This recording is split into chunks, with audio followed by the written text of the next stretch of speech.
Why, hello everybody, how are you doing today? You know, I've been in kind of like a movie mood recently. You know I've been doing a lot of comic books and video games and all that sort of stuff, but just recently I just want to sit back and watch a movie and talk about characters where you get all the information in 2.5 hours at most. I don't always want to rifle through 70 years of comic books or 5 different games that takes you 30 hours to beat each just to talk about one person. Simplicity is a lost art, and today we will be examining said simplicity. So I just opened up the notes on my phone and just started writing down a bunch of lists of action movies that I know of, and I'm gonna take them at random and throw them into this Xenomorph sort of situation to see how they do. Right now, because you've seen the thumbnail, you know more about this video than I do. I have no idea what characters on this list I'm gonna pull from. That's gotta be like some weird sci-fi shit. Like, it's not Inception, but it's like a weird time dilation thing, because the video is already out, and yet I don't know what it is, but you do, even though I've already talked about it. That's fucking crazy, you know? But I'm wasting enough of your time. Let's get started. The hardest thing about describing the Xenomorphs is not necessarily just telling you about the Xenomorphs. I could do that in like 20 seconds, right? You got the little soldier Xenomorphs, and they got their little tail that stabs through people, and their little mouth that goes through people's heads, boom, burst their heads out the back. Then they have the acid blood that when you stab them or hurt them in any way, they bleed on you, burns through your flesh, and it kills you, bam. And then you have the little face huggers that strap to your face. They're like the size of, I don't know, like a squirrel or something. And they strap to your face, they shoot the thing down your throat, they lay the eggs. Then the soldiers grow in your belly and then pop out through your chest. Then you have the queen that's the size of a small house, which is basically everything that the soldiers are, just way bigger. I just described to you the entirety of the alien threat that they're going to be dealing with in this challenge. But that is not the difficult part of this section of the video. The difficult part is going over exactly what version of the aliens I'm using. I have stated time and time again that I only use the canon versions of characters. Despite that, when I made a video that had a predator in it, and I talked about the predator, everyone and their mother decided to jump into the comments section and start talking to me about how I was wrong because they saw some shit in a video game from the early 2000s or a comic book or Alien vs. Predator franchise, which is not canon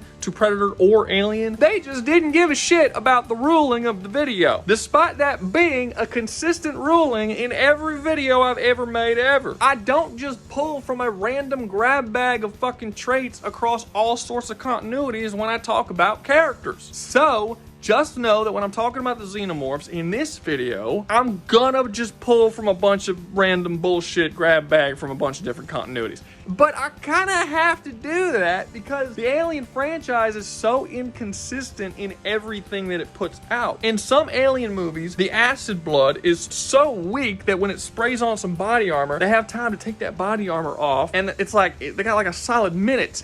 They're fine. In other times, when the acid blood hits the ground of a fucking spaceship, it burns right through the steel floor and the hull of the spaceship in a couple of seconds. Like, the potency of the acid is just fucking random. Sometimes Xenomorphs are weak enough that humans can kind of struggle against them and not get killed instantly, and other times they're strong enough that when they fight against a predator, they get swung around and their face smashes through several concrete pillars and they're perfectly fine. Like, these motherfuckers can take on Iron Man if they wanted to. This shit is just random. So I'm gonna pull a couple of things here and a couple of things there and sort of make this crazy amalgamation character. I'm not taking the strongest of everything. Like, for instance, the version that gets his face plowed through several concrete pillars is not the version I'm going to use. I'm gonna use regular version that's in Alien and Aliens, and you know, they're stronger than humans, but they're not like fucking Supermen, right? As far as the acid goes, I'm using the acid that appeared in the very first Alien movies before they started to just nerf the shit out of that acid for some reason. If this shit gets spilled on you, you're fucking dead. It's burning through your shit and it's fucking killing you. You're not gonna have time to take off your little body armor. And the challenge is gonna be simple. Have you seen Aliens? Of course you fucking seen Aliens. If you haven't seen Aliens,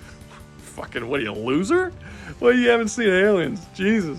What a loser. Well, for the two people who haven't seen Aliens, basically, there's a part of the film where all of the aliens get released, and then the crew of the movie, Ripley and all of her friends and not so friends, basically have to travel through this other world, through this, like, scientific facility and shit to get to a ship so that they can get off-world. And to do so, they have to fight through hundreds upon hundreds of Xenomorphs. Our heroes will be replaced with that team. They're going to be by themselves, and they're going to be in this little building on the the outside of the facility, and they have to get their way to that ship to get off world. Now, how they get to that ship is going to be entirely up to them. They don't have to fight through it if they don't want to. They can stealth their way through. Whatever opportunities arise for them to do will be fine. But they do have to get to that ship, and they do have to get off world. And they should probably do it relatively quickly, because the longer they wait, the more likely it is that all the aliens know where the fuck they are. And that will be the basic challenge we are dealing with today. So let's move on to the first match, of which I don't know who it's going to be yet. So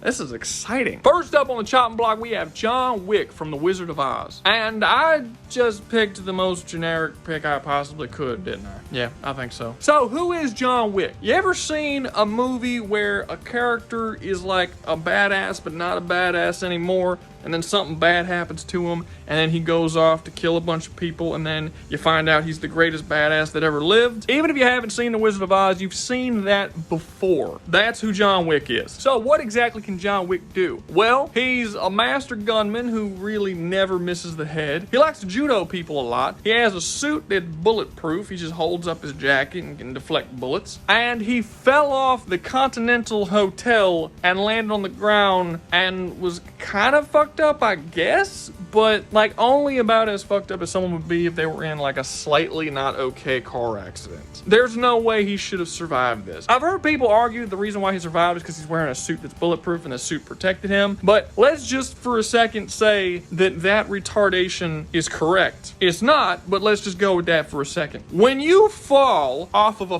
15-story building, it's 15 stories, I looked it up, it's 201 feet tall, and you hit the ground, you stop, but your organs don't. It acts kind of a lot of the same way that you do when you slam on the brakes of your car, except your organs don't have seat belts. So what ends up happening is that your brain and your heart and your lungs and your liver and literally everything else inside of you just keeps going until it hits whatever part of you is now touching concrete. So it smashes up against it and then it turns into fucking soup. And that is what should have happened to John Wick, but for whatever reason didn't. It should also be mentioned that there's this thing called maximum velocity, which is essentially when you're falling as fast as you possibly can. And a normal human reaches maximum velocity in about 30 feet of falling. Any fall higher than that point, and it's basically the same as you falling out of a plane 10,000 feet in the air. Height at that point just becomes irrelevant. This man fell off a building 6 times higher than that. So no, he should be fucking dead. He's not,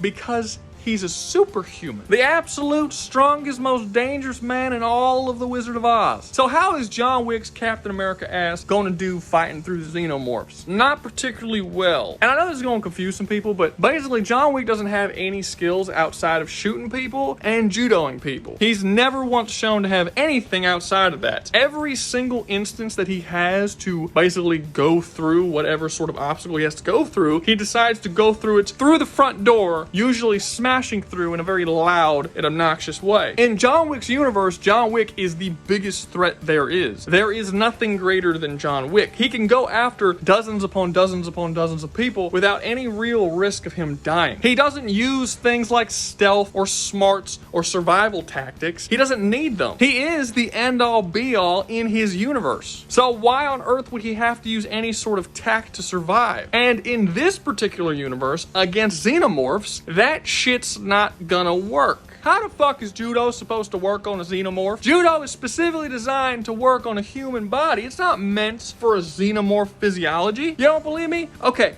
if you know judo, go take your judo skills and try to use it on a bear. And just come back and tell me how it works. Just real quick, just go do it, come back, and we'll continue the video. Okay, are they gone?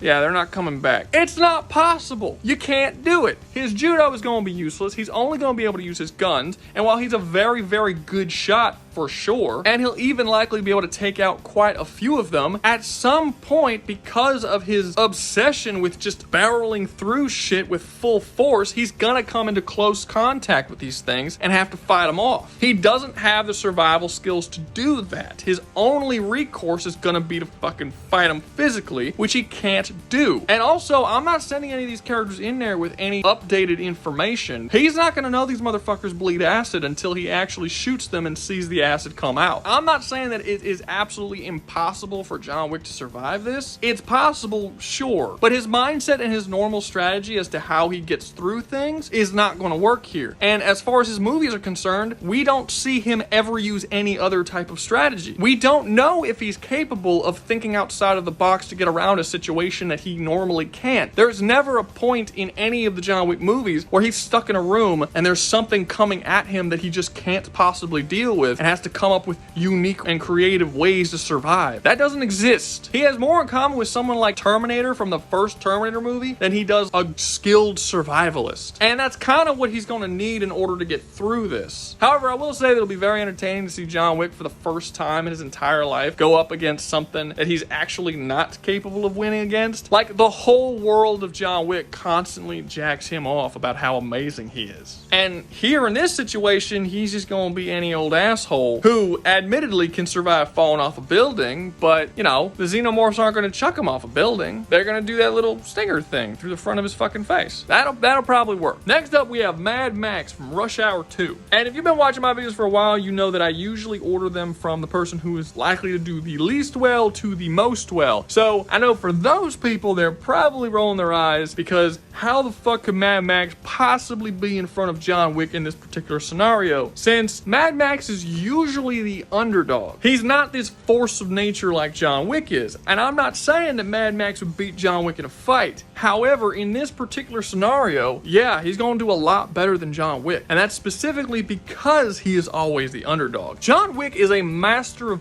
death. He's good at shooting people and fighting people using judo. Mad Max is a master survivalist. Like, if we're rating all these character skills, John Wick might be a 10 in, you know, gunmanship and in hand-to-hand fighting. Mad Max is only going to be like a 6 or a 7. He's good, but he's not great. But in terms of survivalism, John Wick doesn't even have a fucking rating. Like, he's never been shown having to do anything like that. Mad Max would be a fucking 10. His movies are all about throwing him in situations that he doesn't stand a chance in. There's always characters in there that are tougher than him, that are better than him at pretty much everything he's doing. And he is just this scrappy go-getter that just somehow overcomes because he's just so filled with fucking moxie. That's one reason why I didn't understand why so many people were so mad at Fury Road for having him be a side character in the Furiosa story, because that's always how Mad Max movies are. I mean, other than the very first Mad Max, which has been the only Mad Max that was based around him as a character, every other Mad Max is him just wandering in somebody else's story and then just kind of fumbling about and trying to figure out how to survive and how to get done what he needs to get done. He's skilled and he has skills, but he's still just a dude. And he's always going up against these insurmountable odds that he really doesn't have a chance in hell of actually overcoming, but does anyway. I mean, that's why we watch Mad Max. We watch to see these stories unfold through the eyes of a really cool and interesting character that is Mad Max, not necessarily to see Mad Max go through a story himself. So going back to what I said about John Wick, where he's never had to be in a situation where he was locked in a room and there were things barreling down on top of him and he had no chance at all of surviving, and somehow he just scraps together some sort of plan in order to get out of it alive. No, he hasn't. But Mad Max does that in literally every movie he's ever been in. That's his whole thing. So will Mad Max survive the Xenomorphs? No. He's gonna die, but he's gonna get a lot farther than John Wick did because he's not gonna barrel through the front fucking door to fight hundreds of them at a time like a dumbass. He is well aware that he is not an unstoppable force. He has a lot more in common with characters like John McClane from Die Hard than he does John Wick from The Wizard of Oz. He's not wrecking through anything. He's going to scrounge around for materials. He's going to sneak his way through things. He's going to try and avoid anything he possibly can. And he's going to try to find his way through to the ship. Now, eventually, that's not really going to work that well because I just think there's way too many aliens for him to deal with. I mean, in the movie, there's like fucking 300 aliens in that facility. Like, he's going to really have to use a lot of stealth and seriously avoid any issues he comes across, and he just isn't shown to have that level of stealth skill to be able to do that. Like, I can see Mad Max running into a wall of Xenomorphs that are coming at him, and then he turns around and there's another wall of Xenomorphs coming at him from that way, and then he like opens up a vent and jumps in the vent and starts crawling through trying to get away while they're stabbing through and trying to chase him through the vent, and he's shooting them as they're getting in front and behind him, and then he pops out into another room room and then rolls into another room, and he's just like constantly trying, just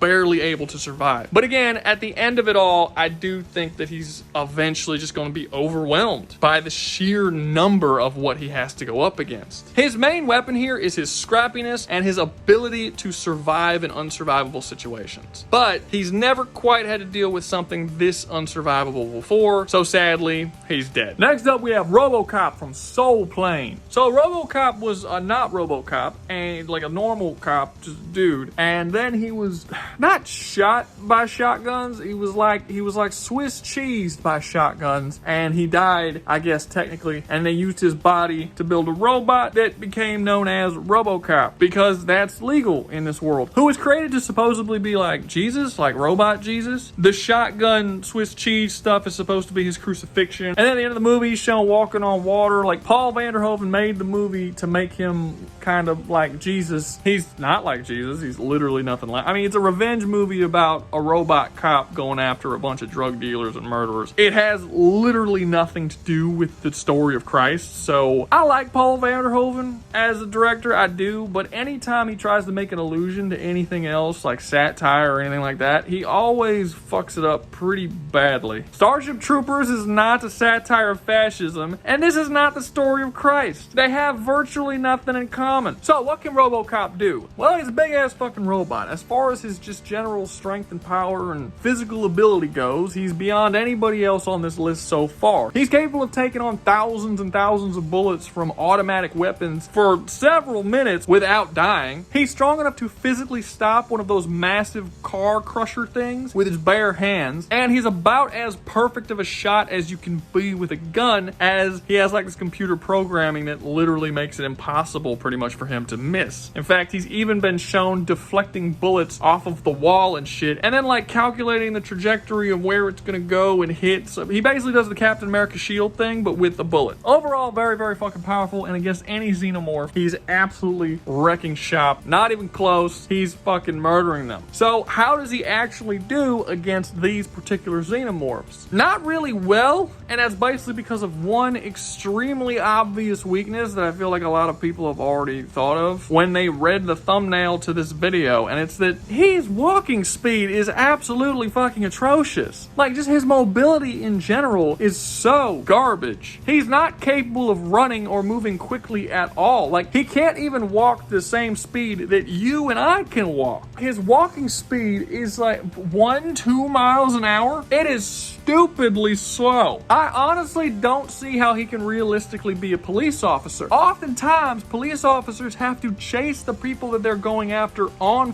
foot. If you turn a corner real quick and you dash, he ain't catching you. As long as he can't physically see you to shoot you, he can't fucking catch you. Like, even children can outrun this motherfucker. And if you throw him in this world filled with xenomorphs, he's basically going to be like a walking tank that's all these xenomorphs are going to be attacking. And yeah, he can rip them apart and kill them and shoot them and all kinds of stuff, but he's a loud, slow-moving tank that they will eventually be able to take down. I mean, if they bleed on him, it's basically instantly lights out for him, because, as I said, their ass is capable of burning through the hull of a spaceship. And despite him being able to tank lots and lots of gunfire, it is shown that with enough bullets, he does eventually get harmed and can eventually die from those bullets. If you're throwing 250 fucking xenomorphs at him, and they're just dogpiling this motherfucker, and he's trying to get him off of him and trying to like make his way to the ship, what are the odds that none of them actually bleed on him? And even if he can somehow make it so that none of them do bleed on him, them constantly stabbing him with the tail and the mouth, I mean, eventually they're gonna start breaking him down enough that he's not gonna be able to keep walking. He's durable, but he's not that durable. Now, the one thing that he might have that can get around this situation is he does have a jetpack in one of the films, and we could possibly give him his jetpack. Problem with that is it's not really gonna be useful once he enters the facility. It'll be fine before he gets to the facility, but once he's in the facility, you're talking about a bunch of hallways. A jetpack's not going to help him down a hallway. It's specifically meant for him to fly through the air. These are very small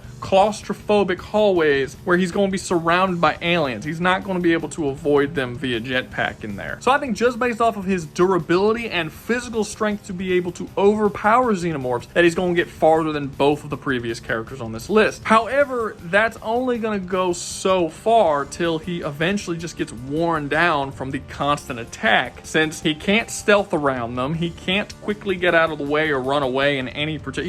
He's just stuck there. He's just stuck there moving at 2 miles an hour, making an insane amount of noise because it's like super loud when he walks. Not to mention when he finally sees an alien and starts shooting his gun at him, they're all gonna know where he is, and then they're just gonna go to him, and it's gonna be him versus basically the entire army. He's not beating an entire army of Xenomorphs. That's just not happening. Sorry, Murph, but you're fucking dead. Last up, but certainly not least, we have John Rambo from Care Bears Friendship is Magic. And I know what you're thinking. Why is Rambo last on this list? He doesn't have the physical prowess or skills of someone like John Wick or Robocop. What is that? He's just a dude with PTSD. And to that I say, you motherfucker have not watched Care Bears Friendship is Magic. Because while yes, it is true that he is not as durable or physically strong as Robocop, and not as skilled in hand-to-hand fighting, or even as good of a shot as someone like John Wick, he has every single skill that everyone on this list has, and then some. He is a physical beast in hand-to-hand fighting. His survival skills are top-notch, even far superior to someone like Mad Max. He's the only character on this list that has any real stealth abilities for the most part. John Wick was stealthy maybe once or twice in his whole series, but that's about it. He's taken on more people at once than everyone on this list combined. He has literally taken on whole armies. He's killed so many people in single engagements that he's lowered the percentage of population in the countries that he goes to. He's capable of building traps and fabricating devices and things that he can then leave in almost no time at all, that would then catch his enemies and murder them without him even fucking being there. He's a master of guerrilla warfare and adapting to whatever situation he's thrown in to find the best way that he could possibly survive. If he stabs a Xenomorph with a knife and the knife melts, he's gonna stop using knife. He'll start using his bow and arrow, probably tie some explosives to the end of that bitch and watch these motherfuckers go boom. As far as film goes, Rambo is essentially the perfect warrior. He excels in every single aspect of warfare. He is a soldier, a terrorist, an assassin, a martial arts expert, a saboteur, and every other classification of warrior you can name, all wrapped up into one fucking dude. He's fought in every environment you could possibly imagine, from